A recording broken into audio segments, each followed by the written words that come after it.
ಒಂದು ಕತೆ ಹೇಳ್ತೀನಿ. ಎರಡು ಪ್ರಾಣಿಗಳಿರುತ್ತೆ, ಒಂದು ಐ ಲವ್ ಯು ಅಂತ, ಒಂದು ಐ ಹೇಟ್ ಯು ಅಂತ. ಐ ಹೇಟ್ ಯು ಸತ್ತೋಗುತ್ತೆ, ಇನ್ಯಾವುದು ಉಳಿಯುತ್ತೆ? ಗೊತ್ತು, ನೀವು ಎಲ್ಲಿಗೆ ಹೋಗ್ತಿದ್ದೀರಾ ಅಂತ ಚೆನ್ನಾಗಿ ಗೊತ್ತು. ಇಡೀ ಕರ್ನಾಟಕ ಫುಲ್ ವೈರಲ್ ಆಗಿರೋ ಕಥೆ ಇದು.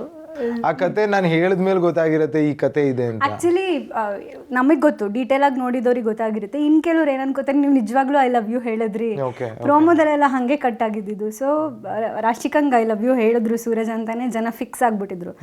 ಆಮೇಲೆ ಸುಮಾರು ಸತಿ ಅದೇ ರಿಪೀಟ್ ಆಯಿತು, I love you I hate you ಅಂತೆಲ್ಲ ಮಾತಾಡ್ತಾ ಇದ್ದಿದ್ದು. ಸೊ ನಿಮ್ಮ ಕಡೆಯಿಂದನೇ ಕ್ಲಾರಿಫಿಕೇಶನ್ ಕೊಟ್ಬಿಡಿ.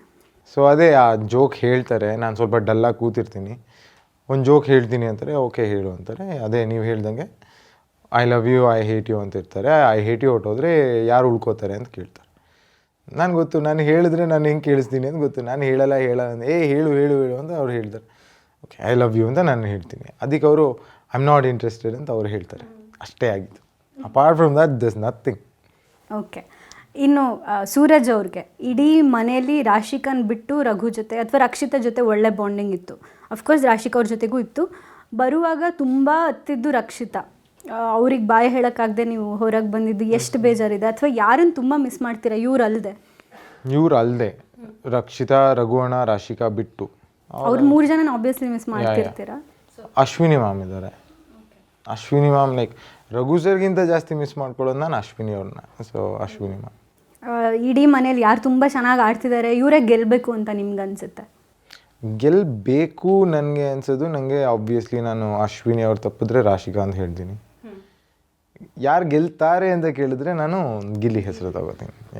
ಗಿಲ್ಲಿ ಅವ್ರ ಆಟದ ಪ್ಯಾಟರ್ನ್ ನಿಮ್ಗೆ ಇಷ್ಟ ಆಗಿದೆ ಅಥವಾ ಅವ್ರ ಆಟದ ಬಗ್ಗೆ ಏನು ಅನ್ಸುತ್ತೆ? ನಿಮ್ಮ ಒಪಿನಿಯನ್ ಏನು? ಗಿಲ್ಲಿ ಲೈಕ್ ತುಂಬ ಚೆನ್ನಾಗಿ ಆಡ್ತಿದ್ದಾನೆ ಮ್ಯಾಮ್. ಡೇ ಒನ್ನಿಂದ ನಾನು ನೋಡಿದ್ನಲ್ಲ, ಅವನು ಎಷ್ಟು ಆ್ಯಕ್ಟಿವ್ ಇದ್ದಾನೆ ಅಂದರೆ ಈವನ್ ಅವ್ನು ಇಲ್ಲಿಂದ ಅಲ್ಲಿಗೆ ನಡ್ಕೊಂಡು ಹೋಗು ಅಂದರು ಅವ್ನು ವಾಕಿಂಗ್ ಸ್ಟೈಲೇ ಬೇರೆ. ನೀವು ಇಮಿಟೇಟ್ ಮಾಡಿ ತೋರಿಸಿದ್ದೆ ನಾನೊಂದು ವೀಕೆಂಡಲ್ಲೆಲ್ಲ. ನಿಮಗೆ ಇದೊಂದು ಹೇಳಬೇಕು, ಸೂರಜ್ ಅವರು ಒಂದು ಕಂಟೆಂಟ್ ಕ್ರಿಯೇಟರ್ ಅಥವಾ ಫ್ಯಾಷನ್ ವ್ಲಾಗರ್ ಅಂತ ಕರಿಬಹುದು, ಅಥವಾ ಇಡೀ ಕರ್ನಾಟಕಕ್ಕೆ ಹಾಗೆ ಗೊತ್ತಿದ್ದಿದ್ದು. ಸುಮಾರು ಜನಕ್ಕೆ ನೀವು ಪರಿಚಯ ಆಗಿದೆ ಬಿಗ್ ಬಾಸಿಂದ, ಅದು ಸುಳ್ಳಲ್ಲ. ಬಟ್ ನೀವು ಯಾವಾಗ ಡಾನ್ಸ್ ಅಥವಾ ಗಿಲ್ಲಿನ ಇಮಿಟೇಟ್ ಮಾಡಿದ್ರಿ, ಸೂರಜ್ ಒಳಗಡೆ ಇರೋ ಒಂದು ಆ್ಯಕ್ಟರ್ ಇಡೀ ಕರ್ನಾಟಕಕ್ಕೆ ಕಾಣಿಸ್ತು. ಸೊ ಅದು ಆ್ಯಕ್ಚುಲಿ ಅಪ್ರಿಷಿಯೇಟ್ ಮಾಡಬೇಕಾಗಿರೋ ವಿಷಯ. ಅವರಲ್ಲೂ ಈ ಥರ ಸ್ಕಿಲ್ಸ್ ಇದೆ ಅಂತ ಗೊತ್ತಾಯಿತು ಜನಕ್ಕೆ. ನಿಮ್ಮ ಆ್ಯಕ್ಟಿಂಗ್ ಇಂಟ್ರೆಸ್ಟ್ ಹೆಂಗೆ ಶುರುವಾಗುತ್ತೆ? ನಂಗೆ ಆ್ಯಕ್ಚುಲಿ ಐಡಿಯಾನೂ ಇಲ್ಲ ಮ್ಯಾಮ್. ನೀವು ಮಾಡ್ತೀರಾ ಅಂತಲೂ ಐಡಿಯಾ ಇಲ್ಲ, ಏನು ಗೊತ್ತಿಲ್ಲ. ಬಟ್ ನಾನು ನೋಡಿ ಕಲಿತೀನಿ. ತುಂಬ ಅಬ್ಸರ್ವ್ ಮಾಡ್ತಿದ್ದಾಗ, ಗಿಲ್ಲಿ ನಡೀತಿದ್ದಾಗಲಿ, ಈಗ ನಾನು ಸುದೀಪ್ ಸರ್ನೇ ನೋಡ್ತಿರ್ತೀನಿ ಪ್ರತಿ ವೀಕ್. ಅವ್ರದ್ದು personality, the way he carries himself, ಅವ್ರು ನಿಂತ್ಕೊಳ್ಳೋದಾಗಲಿ, ಬಂದ ತಕ್ಷಣ ಹಿಂಗೆ ಅಂದ್ಬಿಟ್ಟು ಹಿಂಗೆ ಅನ್ನೋದಾಗಲಿ, ಅದೆಲ್ಲ ನೋಟಿಸ್ ಮಾಡಿ ಮಾಡಿ ಮಾಡಿ I know the pattern, like ಅವ್ರು ಹೆಂಗೆ ಬಿಹೇವ್ ಮಾಡ್ತಾರೆ ಅದೆಲ್ಲ ನೋಡಿ ನಂಗೆ ಗಿಲ್ಲಿದಂತೂ ನಾನು ಎವ್ರಿ ಸಿಂಗಲ್ ಡೇ ನೋಟಿಸ್ ಮಾಡ್ತಿದ್ದೆ. ಬಟ್ ಎಲ್ಲೂ ಯಾರೂ ಕೇಳಿರಲಿಲ್ಲ ನಿಂಗೆ ಇಮಿಟೇಟ್ ಮಾಡೋಕ್ಕಾಗತ್ತೆ ಅಂತ. ಬಟ್ ಅವತ್ತು ಸುದೀಪ್ ಸರ್ ಹೇಳ್ತಾರೆ ಮಾಡಿ ತೋರಿಸು ಅಂತ. ನಾನು ಒಬ್ಬ ಟ್ರೈ ಮಾಡ್ತೀನಿ ಅಷ್ಟೇ. ಅದು ಮೇ ಬಿ ಚೆನ್ನಾಗಿ ಬಂತು, ಕಾಣಿಸ್ತು ಅದು ಹೊರಗೆ. ಓಕೆ. ನಿರ್ಭೀತ, ನಿಷ್ಪಕ್ಷಪಾತ, ವಿಶ್ವಾಸಾರ್ಹ ಸುದ್ದಿಗಳಿಗೆ ಮತ್ತೊಂದು ಹೆಸರಾಗಿರುವ ನ್ಯೂಸ್ 18 ಕನ್ನಡ ಈಗ ಆಪ್ನಲ್ಲೂ ಲಭ್ಯವಿದೆ.